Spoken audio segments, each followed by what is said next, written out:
Om Swastiastu. Baik, di sini kami dari kelompok 4 akan mempresentasikan materi mengenai akuntansi rekening tamu. Untuk submateri yang pertama akan dijelaskan oleh Purnama. Untuk waktu, saya persilakan. Om Swastiastu. Perkenalkan, saya Niputu Purnamasari, NIM akhir 1111. Di sini saya akan menyajikan materi yang berkaitan dengan transaksi debit dan kredit pada rekening tamu.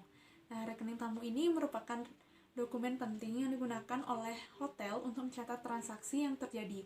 Artinya, semua jasa hotel yang dinikmati oleh tamu akan dibukukan pada rekening yang bersangkutan. Nah, rekening tamu ini merupakan rekening yang paling aktif. Hal ini dikatakan demikian karena dalam satu hari bisa terjadi beberapa kali transaksi debit atau kredit pada rekening ini. Nah, sifat aktif rekening tamu ini memerlukan pencatatan dan pemantauan yang akurat dan ketat. Manajemen hotel memerlukan laporan harian mengenai perkembangan setiap rekening tamu karena berkaitan dengan kebijakan hotel. Nah, transaksi yang terjadi pada rekening tamu ini merupakan piutang hotel kepada tamu-tamu yang masih tinggal di dalam hotel tersebut. Nah, sifat tagihan ini sangat singkat sehingga piutang ini dapat diklasifikasikan sebagai piutang tunai. Adapun beberapa dokumen yang digunakan berkaitan dengan rekening tamu, yang diantaranya adalah kartu registrasi. Kartu registrasi ini dilengkapi oleh tamu ketika mendaftar hotel.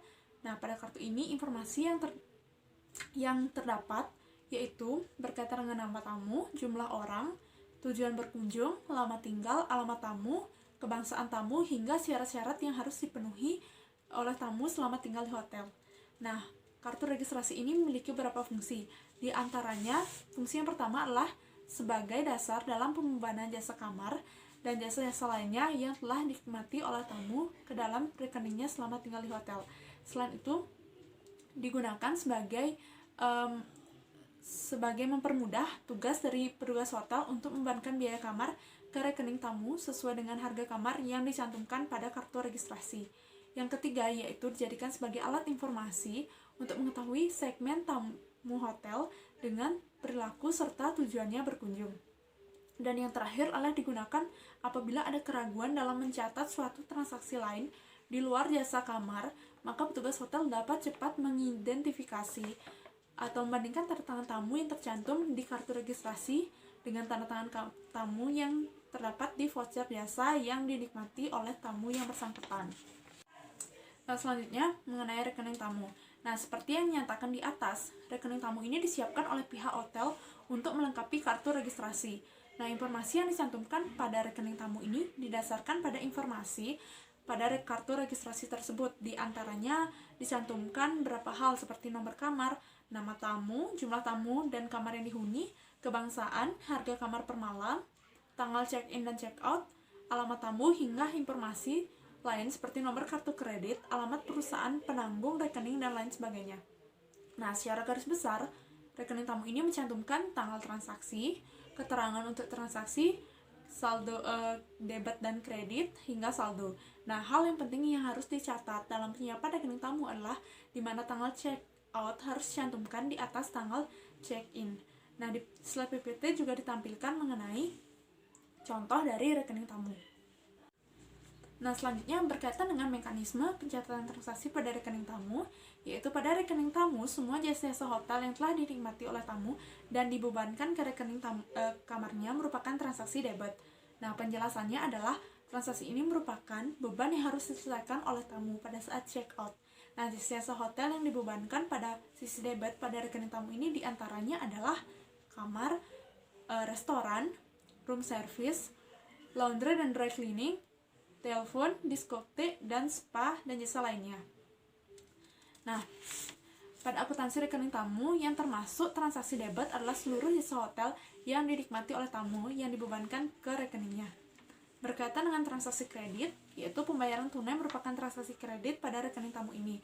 Pembayaran tunai dilakukan oleh tamu bila tamu telah membayar tunai seluruh rekeningnya saat check out atau dapat membayar tunai sebagian rekeningnya karena masih tinggal di hotel dan sisanya dilunasi pada saat check out.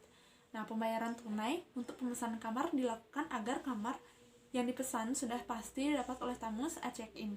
Nah, pada slide PPT juga telah ditampilkan mengenai contoh dari rekening tamu yang telah terdapat transaksi debit dan transaksi kreditnya, seperti tanggal 5 bulan Mei 2006 terdapat room service yang didebet sebesar 44.000.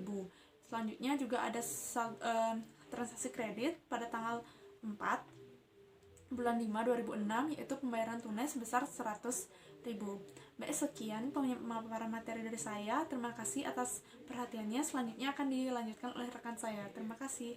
Baik, selanjutnya saya akan mempresentasikan materi mengenai laporan harian penerimaan kas. Hotel memberikan jasa 24 jam untuk tamunya yang dibagi menjadi 3 waktu, yakni setiap akhir waktu tugas petugas kasir membuat laporan penerimaan kas.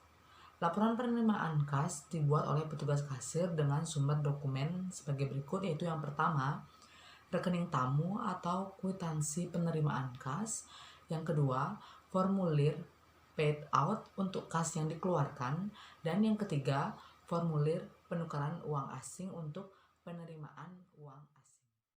Informasi yang dicantumkan dalam laporan penerimaan kas adalah nomor kartu dan nama tamu, jumlah dan jenis pembayaran yang diterima, jumlah kas yang dikeluarkan, jenis mata uang yang diterima, nama petugas kasir depan, waktu tugas, dan hari atau tanggal laporan. Untuk contoh laporan akhir penerimaan kas bisa dilihat pada slide seperti ini. Sekian yang bisa saya paparkan. Untuk materi selanjutnya akan dijelaskan oleh teman saya. Terima kasih. Karena nama saya Niko Mangayuastini, NIM 1076. Di sini saya sebagai penyaji. Baik, di sini saya akan membahas mengenai materi terakhir mengenai laporan harian piutang tamu. Nah, sebelum kita lebih lanjut mengetahui bagaimana laporan harian piutang tamu, perlu diketahui beberapa hal, yaitu dalam sebuah hotel terdapat suatu transaksi yang dinamakan transaksi piutang hotel atau city ledger. Nah, city ledger ini merupakan suatu terminologi yang digunakan untuk menyatakan bahwa rekening ini tidak aktif di piutang rekening tamu. Nah, city ledger ini dapat diklasifikasikan dalam bentuk kartu kredit dan perusahaan-perusahaan yang ada kemitraan dengan hotel. Terus selanjutnya, adapun city ledger ini digunakan untuk transaksi-transaksi berikut seperti tamu hotel tidak menyelesaikan rekening kamarnya dengan tunai ketika check out, melainkan dibebankan ke perusahaan atau dengan kartu kredit. Yang kedua, yaitu tamu restoran menyelesaikan rekening restoran dengan kartu kredit dan atau perusahaan atau dibebankan ke perusahaan. Nah, selanjutnya bisa dilihat dalam slide. Di sini juga ada prosedur-prosedur dalam pembayaran melalui city ledger, yaitu yang pertama master bill ditanda tangani dan distempel ke chair 2. Yang kedua yaitu buat format city ledger dan kirim master bill berikut ke bagian receivable untuk penagihan untuk ke pihak ketiga. Yang selanjutnya, jika uang cair sudah diterima, buatkan cash receipt dan berikan ke akun receivable, lalu diberikan ke pihak ketiga. Selanjutnya, posting tanda kutip paid pada kolom kredit. Selanjutnya, catat copy cash receipt ke front office atau kasir report. Dan selanjutnya, catat folio balance ke city ledger daily summary pada kolom kredit. Ya, di sini juga ada perlakuan city ledger untuk tamu yang ada di hotel. Nah, di sini prosedurnya yaitu pada saat check out, petugas kasir kantor depan harus meneliti semua dokumen yang diperlukan. Jika sudah sesuai dengan ketentuan, maka petugas kasir kantor depan akan mempersilahkan tamu untuk menandatangani rekening kamarnya.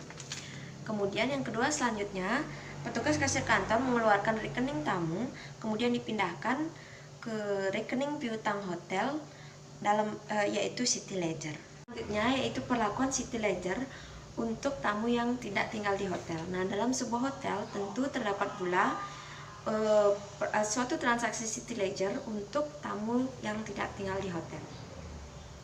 Nah, di sini berikut adalah dalam slide contoh kasus dan bentuk laporan harian piutang tamu untuk kasus tamu yang tidak tinggal di hotel, yaitu seorang tamu yang makan di restoran dengan tujuan perjamuan pembebanan rekening restoran ke kartu kreditnya. Kemudian rekening city ledger, dengan demikian tamu yang di check out yang membebankan ke perusahaan, dan transaksi outlet hotel yang juga diselesaikan tunai di kemudian hari. Nah, berikut dalam slide adalah contoh dalam bentuk kolom laporan harian piutang tamu yang terdapat formatnya.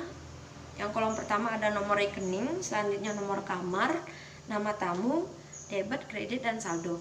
Nah, misalkan di sini transaksi yang terjadi pada hari pertama yaitu nomor rekening misalnya 0321 mendapat kamar nomor 522 dengan nama tamu Mr. Willy. Nah, transaksinya di debit itu sebesar 3.185.000. Kemudian di saldo sebesar 3.185.000 pula. Nah, misalnya pada hari itu juga terjadi transaksi dengan nomor rekening 0321 mendapat nomor kamar 416 dengan nama Tuan Ronaldo. Di debit sebesar 2.421.750. Di saldo juga demikian 2.421.750. Begitu juga seterusnya jika terjadi transaksi akan dicatat dalam laporan harian kas piutang tamu.